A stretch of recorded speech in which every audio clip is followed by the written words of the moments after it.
Hello and welcome to my channel. My name is Anne and this is In Search of Wonder, and today I'm going to do the hot or not tag.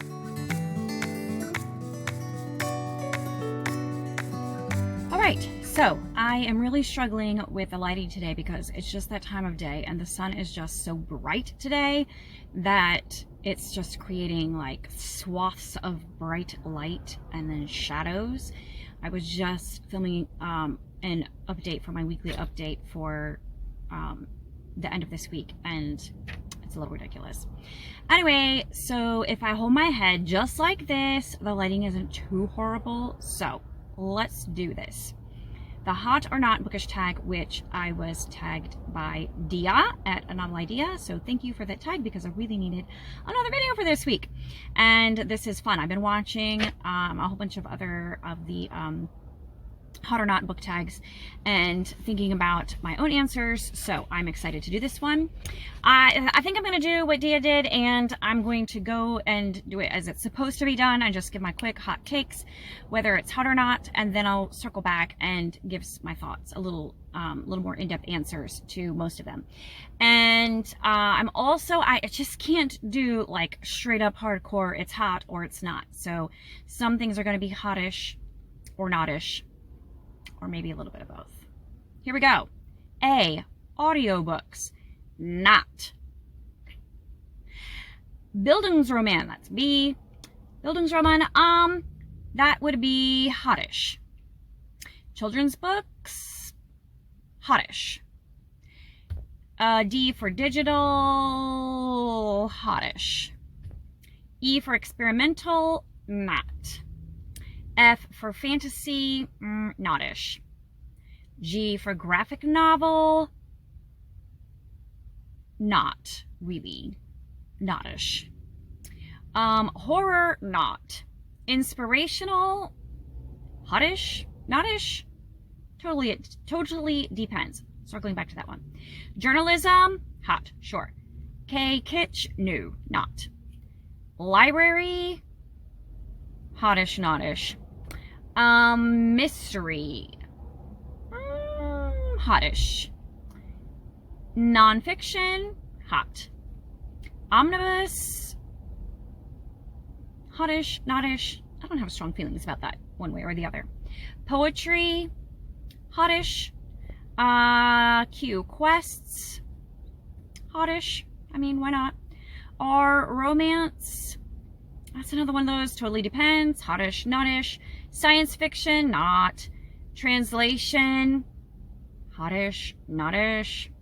Übermensch, I'm gonna say not. I don't really know that. I can't even think of an example of that, of an Übermensch kind of character. So I'm gonna go with not, probably. Victorian, hot. Western, mostly not. X-rated, not. Young adult, not-ish. And zeitgeist, not. I'm living in these times. I don't need to read about them. All right, so circling back to the answers and seeing what a little more detail about why, especially the ones that it's not like super obvious. Okay, so the sun is creeping and now my chin is like brilliantly lit and the rest of me is a shadow. So it's really frustrating me. So audiobooks, I struggle with oral anything. I have to see it. Like when it comes to music, I have to work really hard on my oral skills. If I can see it, yeah, easy. I can read it, I can analyze it, I can sing it, whatever. But just listening, not so much. Same with books. Give me the printed page anytime. Listening, it is so hard for me to track. Like yeah. So I don't really love audiobooks. I do read them because sometimes that's the only kind that's available. And sometimes, like when we're traveling together as a family, my husband likes to listen to audiobooks, so I'll kind of half listen to them, and also half read an actual book. So, and And I get about as much out of it as I would if I was actually, you know, strictly listening to the audiobook, because I just get so distracted. So I have listened to audiobooks. I'm not adamantly opposed to listening to audiobooks, but it's not the best vehicle of reading for me personally. Bildungsroman, I think I would agree with Dia in that it's something that if it's a classic like Anne of Green Gables or Reel of Ingleside or Jane Eyre or any of those kind of stories, sure, yeah, I really like it. And I think I've maybe read some modern versions, or, you know, more contemporary, more recent ones that I would have liked. I can't think of any at the moment, but generally speaking, I would say probably classic ones. Sure, why not? Children's books, I do love children's books. Now, I would not read them myself just for pleasure, but I read picture books to my classes at work. I love a good picture book to read to a class. I love bringing literacy into my classroom. I have very fond memories of many children's books that I read as a child, or that my children read. So generally speaking, I have very fond feelings of children's books. But do I pick them up to read for pleasure for myself? No. Digital, I read digital books because it's convenient and it's inexpensive and it doesn't take up too much storage space, which I have limited of. So yeah, I read digital books. I prefer to have a hard copy. If there's a book that I really love, I try to get a hard copy of it, especially classics. But yeah, I read digital because I have to, not because I love it. Experimental, just no. Fantasy, I have read some fantasy that I have liked. I can acknowledge the goodness of certain classic fantasy. There are some classic fantasy books I have not yet read that I want to, but I'm just not drawn to it as a the classic ones. I have to make myself read them. Once I read them, I enjoy them well enough and I can appreciate what is good about them, but it's not something I just reach for because I want to read a fantasy book. Graphic novel, I was surprised this year. I read 2, which I normally don't read. Like, I don't pick up graphic novels, generally speaking, on purpose.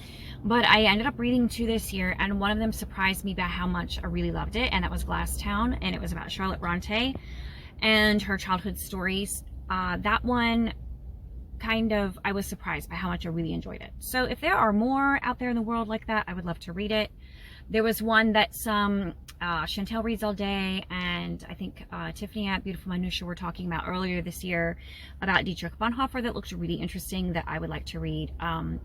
If it is a really good combination of art and story that's very well done, I would probably like it, but generally speaking, I don't reach for graphic novels. Horror, no, I don't, nah. Inspirational, it kind of depends on what you mean by inspirational. Like Chicken Soup for the Soul, probably not, unless, like, I mean, I wouldn't read it on purpose. But a lot of times in a bookstore, they will put all of the Christian books in the inspirational section. So there's a good chance there are plenty of books in there that I would read and would like reading. I like reading Christian books, fiction and nonfiction. So, but if it's just like cheesy, inspiring things, not so much. Journalism, yes, I love a good story that is like journalism in the sense of like trying to track down truth. Love it. I just recently was reading a book by a journalist about Edgar Allan Poe and found it fascinating, all of the research that he did. I love any kind of story that digs into mysteries and tries to answer questions, solve problems, etc. Kitsch, library, I have a love-hate relationship with the library because when I was growing up, my sisters worked at the library and they didn't have to pay fines. And so we checked out hundreds of books and we didn't have to pay fines. And now as an adult, it's really hard to break that habit. And my library doesn't charge fines, but if you are overdue with a book enough, like late enough, they will charge you a return fee, like a replacement fee. And I think like if you actually give them the book, if they have already taken that replacement fee, they will refund it, I think. I don't know. I've never quite gotten that far, but yeah. I use the library. I don't love it. Anyway, I prefer to well, I will say I love the Hoopla digital app where I can get a lot of digital books from the library, because then it takes it from you and you don't have to worry about returning them. So I like that. I like borrowing the digital books from the library. Mystery, I like mysteries, but I don't gravitate to them. Like it's not like, oh, I'm in the mood for a good mystery. So I would like to read more of them, but it's not a genre that I specifically choose a lot of. Nonfiction, I love a lot of different kinds of nonfiction. I usually have a nonfiction going along with a fiction book. Omnibus, I have no strong feelings, no opinions. Sure, why not? It's fine. Poetry, I enjoy, but within parameters. I don't like it if the poetry is too obscure in its meaning and I have to think super hard, which probably means I don't really like poetry. Probably. I don't know. But like, I read a book of poetry by an Alaskan poet earlier this year, Robert Service, and I really loved his poems. So good. I read Lady of Shalott this year, really loved it. I read William Cooper this year. No. And I read, Edgar Allan Poe. Loved his poetry. So I love some poets, other poets, not as much. I would like to read more poets. So yeah, quests, sure. A lot of books are based on a quest story. So if you don't like a quest, that eliminates a lot of stories and storylines. So sure, why not? Romance, I like a good romance. Now, if we're talking like genres in a bookstore or the library or whatever, I don't go to the romance section because a lot of what they have is just not what I'm interested in. But I love a good love story, and I think everybody loves a good love story. I mean, you know, it speaks to a very deep human need that all of us have, to love and be loved, and to have someone who loves us. And I think as a believer, it's also a signpost that points to the love that Jesus has for us. And he calls the church his bride. So I think that the Bible makes a direct correlation there between Jesus and the church and the love that a man and a woman share. And so I think that it speaks to a very deep need that each of us has on the most basic level. So, and I think that's also why the vast majority of books have a romance as a large part of the storyline. So it's kind of like just like quests. Like if you eliminate that as a storyline in your books, you really reduce the amount of books that you can read. In most stories, there is a thread of romance in some way, shape, or form. So yeah, sure. Science fiction, I don't love it. Haven't read much of it. It doesn't really particularly interest me. Translations, I don't seek them out, but I enjoy them. I've read 2 this year. One was translated from the Japanese, and I did not love it. But it just because it got like too philosophical and deep, and it made me fall asleep every time I tried to read it. And then the other one, it was translated from Spanish, and I really enjoyed that one. That was a good one. It was called Martin Rivas. I have a video about that one. And one of my weekly wrap-ups, I liked that translation. I've read other translated books. I mean, you know, a good book is a good book, wherever it came from and whatever original language it was. I am thankful for translations because that broadens your options of book reading.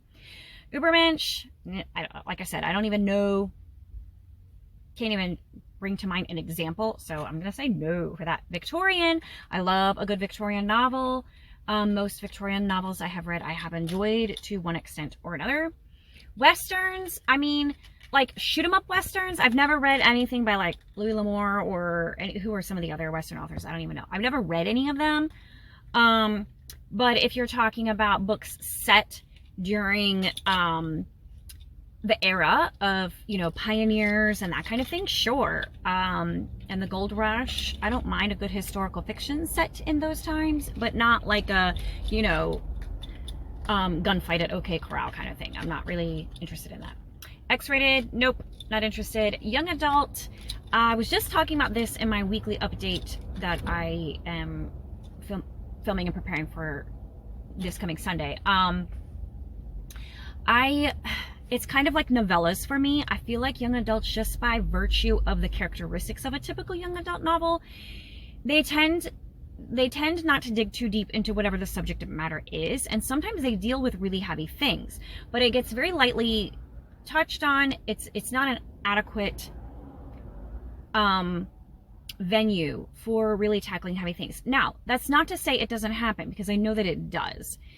I just have read so many young adult, not so many, but I've read some young adult and middle grade novels, and it's just, the story is so shallow just by virtue of, you know, the audience that it's trying to reach and the format of the story and just the way that it's designed.